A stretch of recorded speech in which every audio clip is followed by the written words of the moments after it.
Hey everybody, it's me, it's your old pal, the original gamer StevieStrow, and we are back for another exciting video game showcase. Are you ready?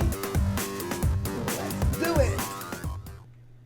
Here we go, folks. We're back with another exciting Radio Shack TRS-80 color computer game. This one is called Defense from 1982, and this is a clone of Missile Command. Let's check it out.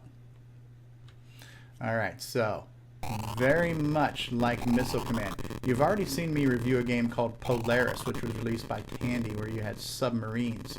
Now this one you only have one button to press, your joystick button. In Polaris you actually had 3 keys on the keyboard where you could shoot from 3 different subs. So you're shooting from your left, your middle, your right.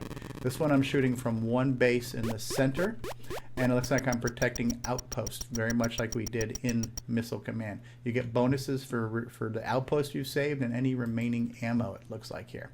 Now what I'm not seeing so far is any variation in the color palettes. Now what Polaris did very well was to mix up the foreground, background colors, alternate the 4 colors in use, and then change the palettes and really exploit the color computer by giving you the most maximum variety and diversity of color possible. This one's not really doing anything crazy with changing colors at the moment. It's doing a good job with the sound effects and with the graphics and with the explosion, those kind of nuclear clouds that were so infamous that Missile Command gave us. But it's not really changing colors. That's not the end of the world, but it was a nice feature. It's something that Polaris did that I noted was just really nice. That Polaris did a really good job of mixing up the colors for us. What I am noticing here is that the missiles are coming in faster. Obviously, the longer you play, the faster they get. What I haven't seen show up here yet is the smart bombs or airplanes or other flying objects. So I'd like to see if any of that stuff ends up showing its face here in the game, or if this is just completely repetitive of same old, same old. We're getting faster. I'll give it that much. You can sometimes get pretty smart and time your explosions, because explosions would grow, and sometimes you could time your explosions where things would run into them. The missiles were on a straight trajectory. They would never change. It wasn't until you got to like smart bombs and other objects that could avoid the cloud that would try to get away from you.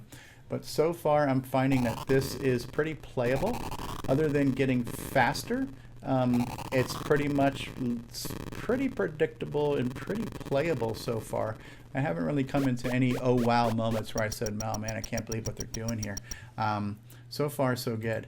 Matter of fact, if this continues on this path, I'm just going to force the end of the game, because I don't want to play a game that I can play forever and I'm not even challenged. I like a balance in a game. I hate those games that frustrate me to rage, and I don't like ones that are so simplistic that there's no challenge. I like some type of balance where I feel like I'm being challenged and rewarded, and I don't feel like I'm being taken advantage of by a bully of a video game that's just way too hard for no good reason. Right now, this does not feel challenging to me. Let's just see how we can go, how we can do.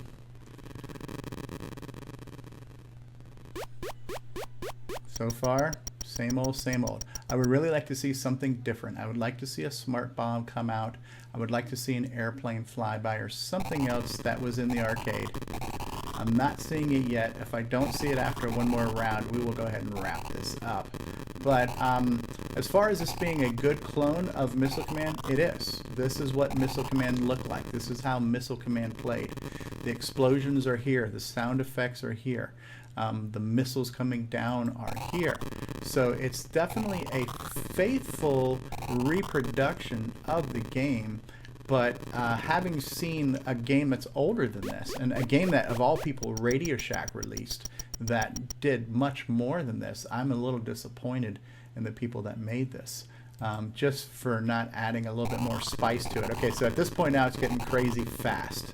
So what they are doing to amp up the difficulty is to crank up the speed on the missiles. The missiles are coming in quicker, but not so fast that I can't deal with them just yet. But I am almost out of ammo. Looks like I've got about 4 shots left.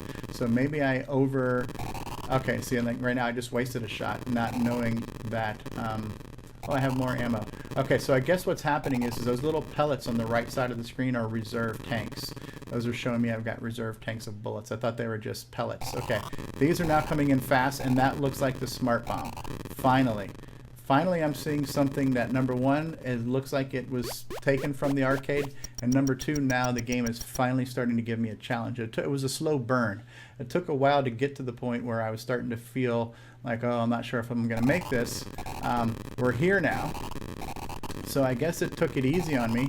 It lulled me into a false sense of security, making me think what I need to do is I need to watch these clouds a little bit more. The clouds stay on the screen for a while, and I think I can leverage them a little bit better. So before I shoot first and ask questions later, I'm going to leave a cloud on the screen and not shoot again until I'm convinced that nothing else is going to hit it.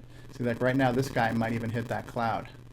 He just missed the cloud, but I waited. So I can see what's going to happen here is you're going to get trigger happy when they come in all kinds of crazy, stupid fast, and you're going to run out of bullets. These are the smart bombs. These guys were pretty good at avoiding the clouds, but I got them both.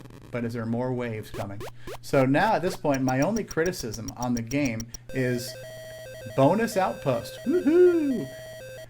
My only criticism at this point is no color diversity. Just mix it up a little bit. Other than that, this is a spot-on clone of the game, and a pretty good one. I mean, this is how the game played. It wasn't any different in the arcade. So, good for them. Let's play it a little bit more. Now that I've seen that it has those other elements, I don't think there's much need to continue to play the game. It's not one of those games where it's like, oh my god, I just want to see how far I can get, because I'm gonna keep getting to the same thing over and over again. If this was a platformer, I might be more motivated to see if I can unlock new levels I've never seen before. But this is a repetitive game, and there's no need to keep repeating something once I know the deal here. Die, smart bomb, die! I'm wasting all my ammo. I'm out of ammo. I am out of ammo, and the smart bomb's diving in. Boosh. Alrighty then. Alright, well, I'm not going to torture myself or you any longer. I'm going to stop playing. But I hope you enjoyed this game. This was a really good Missile Command clone for the Radio Shack TRS-80 color computer. Thank you so much for watching. I am the original gamer, StevieStrow. I hope you enjoyed this video. If you did, how about smash that like button, give it a big fat thumbs up. If you haven't already subscribed, go ahead and hit that subscribe button. If you got something to say, throw out a comment. Tell me what you thought. Tell me what you'd like to see next. And I'd really love it if you could share this video and share my channel with your friends and help me grow. Thank you so much. I will see you all next time. Peace out and bye-bye, everybody.